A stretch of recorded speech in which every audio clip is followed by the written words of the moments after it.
everybody, it is time once again for another nostalgia episode. So, this time we are returning once again to the Acer copy of Windows 7 that we installed last time. So, in this episode, we are going to be extending, sort of, the support for Windows 7. So the first thing we're going to do is we're going to use something called the Windows Update mini tool. And I see the Windows Update agent is already ready to be updated. Now, the Windows Update mini tool is actually an interesting little thing. So there we go. So it's actually an interesting little piece of software. You could actually, without having to go through Windows Update, what you could do is you could download and install updates directly through this tool. You could download individual packages and then you could install them offline. However, installing them through Windows Update itself is difficult, especially when you're installing like the original RTM 2009 edition. It says to complete the system reboot is required. Windows 7 support itself ended in January of 2020. And after that date, there were still so many computers out there running Windows 7, as it was the most widely used operating system, as not many wanted to go to Windows 10. Well, Windows 10 was the latest at the time. However, Microsoft was actually working on Windows 11 by that point. And since there were so many businesses that did not have compatible hardware with Windows 11, what Microsoft did was they actually provided 3 additional years of support for these businesses. However, this was, only available for volume licenses of Windows 7 Professional and Enterprise. So that meant running just a standard license of Professional or Enterprise, they would no longer be entitled to receive any new updates. And, of course, Windows 7 Home Premium, Home Basic, Starter, and some of the other editions of Windows 7, they wouldn't even receive updates at all either. So, at that point, Microsoft began shutting down the Windows Update servers for these older versions of Windows as Microsoft moved on in their update strategy. Like, the way they provide the updates, because as of now, you only get updates for Windows 10 and Windows 11 since Windows 8.1 support ended earlier this year in January of 2023. Alright, so it says that the mini tool failed with an error. I'm assuming that is because of the Windows Update servers. However, we can actually fix that as I've created a flash drive of all these patches. So, these are the 2 updates that we're going to need to install. First is KB 302.0369. Yep, that is the first update we're going to install. And the other KB is 3172605. That's the other KB article that we need. So, once Windows 7 support ended, as I've mentioned already, many businesses were still running Windows 7, as many of those business computers could even run Windows 10. Well, not really the operating system itself, but many of the business's software wasn't even compatible with the newest Windows release at the time, which was Windows 10. So, Microsoft offered 3 additional years of extended updates where businesses paid hundreds of dollars to Microsoft for each year of additional security updates. And that was per device.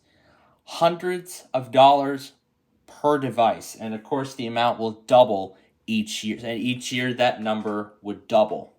So we're saying if there's like a network of like 30 or even 100 devices, maybe talking thousands, could be talking thousands of dollars. I think about if, like, let's say a business has like 75 different devices, and then they give them all the extended support, and then they would be paying like $7,500 to Microsoft for just all of those devices alone.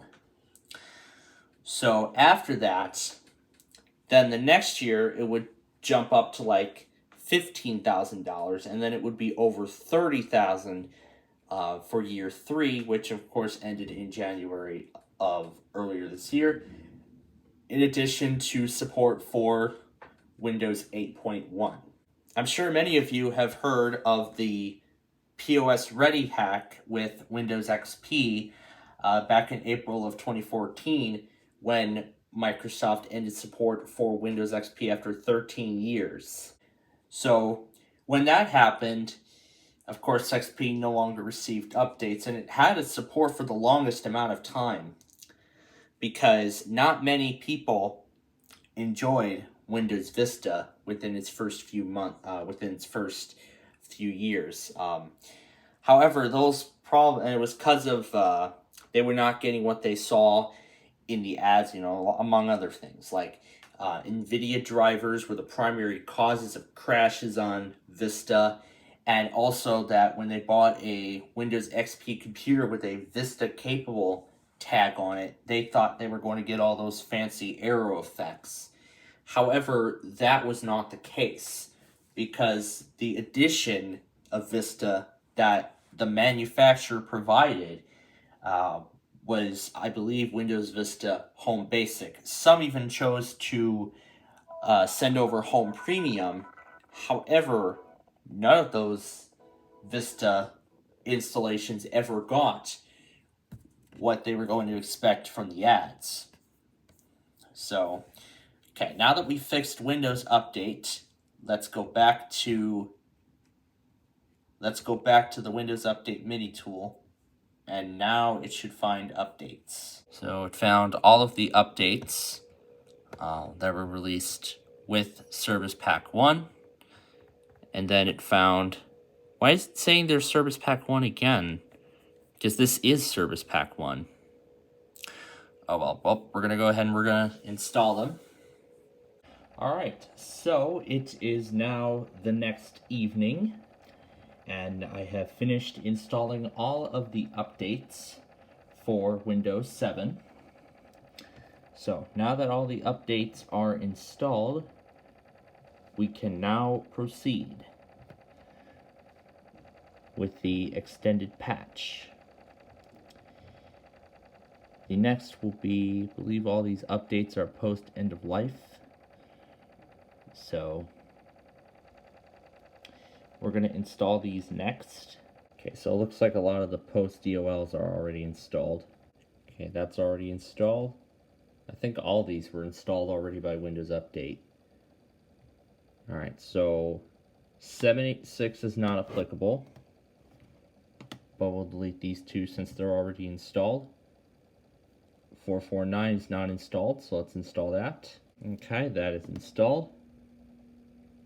So we'll delete that now that it's installed. 5.3.8.4.8.3 is next. So Internet Explorer 11 was installed with this package, so we do not need it.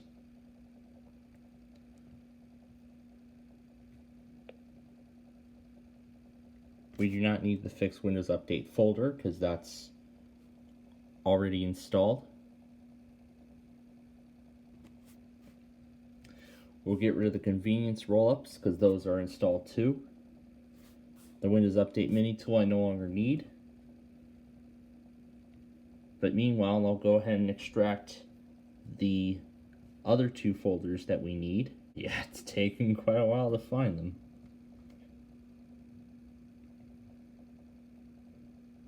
But we'll go ahead and we'll add this entry to the registry.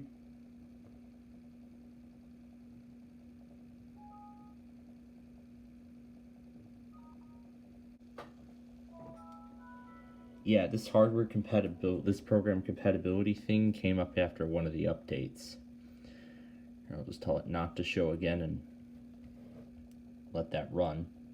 We'll just go ahead and we'll run this patch. Let's see if it works on 7 Home Premium, even though the thing was for Windows 7 Professional.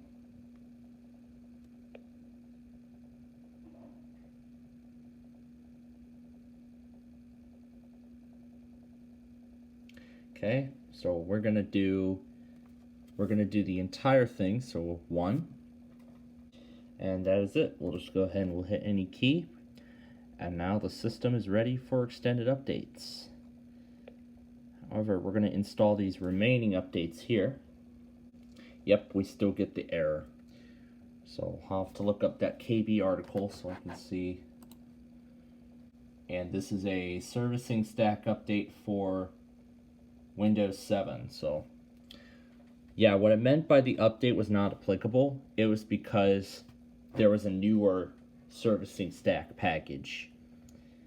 So next up is 453-8483. This update is the Extended Security Updates Licensing Preparation Package from February. There are actually multiple packages. There's actually multiple preparation packages. There was one that was released on February 13th of 2020, so about a month after Windows 7 support ended. And then an updated one was released in May of 2020. And so far, it's going well. It looks like we don't have to update the edition or anything. We don't have to update to 7 Professional. We can just do it all on Windows 7 Home. This one requires a restart. Alright, so now this version of Windows 7 is ready to receive extended updates. So we'll go back to the post-EOL folder and we will delete the licensing preparation package. We have 3 more updates in this set to install. The next one is KB4575903, and this is another licensing preparation package tool. This is from July 30th of 2020. So I believe the rest of these are going to be extended licensing preparation packages. It looks like this one requires a reboot too. However, we will not do that right now. Yes, we will install the servicing stack. This is the last update that needs to be installed. And then we will be all set.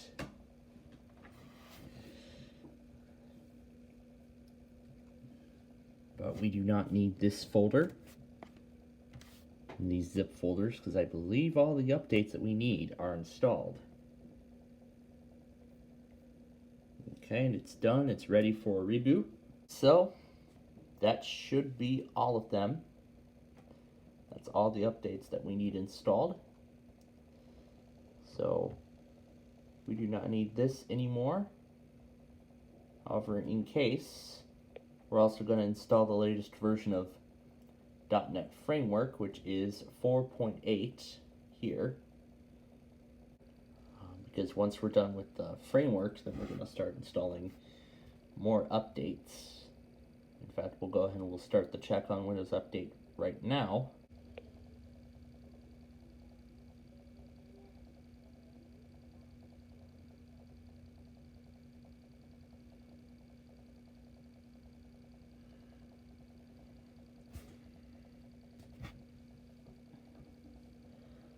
So the check just finished and it found 13 updates, and there's this other one, and yep, here are all of them.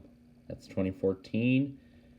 There's the 2210 and 12 quality rollup for Windows 7, and there's the 22.1 update for Windows 7. So let's go ahead and install those. And then at this point, we are getting ever so closer to having a most secure Windows 7 OS. Alright, and all 14 of those extended updates are done, and it is ready to restart. And that's it for the first round of updates. And there is the Edge browser that one of the updates installed, which of course was Microsoft's intention to surpass Internet Explorer. There's the end of support message, but this system is technically not out of support, really, because we just applied the ESU. It says there are no more updates, but we know there's more. Well, I was completely wrong. It looks like the servicing stack was all the OS needed. So, we are done. This system is now entirely up to date. However, not just yet. So really the last thing that we have to do is install the latest servicing stack update for Windows Embedded 7, the Embedded 7 counterpart. We're going to do both the servicing stack and the security monthly quality rollup. We're going to do both of them. Now, many of you remember the POS Ready hack from Windows XP. This is exactly similar, except it partially involves registry keys, but it actually involves more than that. So, yes, we want to install the security monthly quality rollup for Windows 7. Because essentially, Embedded Standard 7 and Embedded POS Ready 7 are both the same as its counterpart, this counterpart, Windows 7. The thing is, Windows XP did not have an embedded version until 2009, which was like halfway through the OS's life cycle, and that's why people were able to get updates for Windows XP until 2019 with the POS Ready 2009 registry hack. And that package is done. However, we will not restart yet because there is one more update to do, and that is the latest servicing stack. Both the security and bug fixes, well, security is definitely required, but bug fixes are also optional. So what I'm actually going to do is I'm actually going to install both of them for the maximum security possible. And then I believe this update will require us to restart as well. However, Edge will not update to version 105, because I remember when I tried updating Edge, because when I tried updating Edge on another Windows 7 computer, it updated right away to Edge 105, and for some reason it wants to do Edge 88. So we are just about done. There is one more update to install. And then after this, we should be all set. So we'll tell it yes, and it is done. So if we refresh the update history, and there it is. A very important update at that. And that is it. We have just activated another year or two of security updates and bug fixes for Windows 7. So while the extended support for Windows 7 ended in January of 2020, and then its extended security update program ended 3 years later, support for Windows 7 technically is not over yet. So we have just activated another 2 years of security updates for Windows 7. Well, not really 2 years now, but these security updates should last for at least next year, so these should last through next year and possibly into early 2025. So, I mean, because I know many people want to stick with Windows 7, so that's really how you could patch Windows 7 and make it 100% secure, as equally secure as a Windows 10 or 11 computer today. So, in another episode, we are going to be trying to activate supposedly extended updates for Windows 8.1 that'll actually last until 2026. That is a very long time. So that's another 3 years of support for Windows 8.1, especially after its main support ended earlier this year. But until then, though, in the next episode, we are going to be trying to put some of my older systems against Microsoft's latest creation. And I'm talking Windows 11. Not Tiny 11, not Rectify 11, Microsoft's actual Windows 11 itself on unsupported hardware, even though Microsoft does not recommend it. We're just going to see how it performs against one of my Windows 11 laptops, including this one here. But we'll see how that all goes. But until next time, thanks for watching, and we'll see you in the next episode.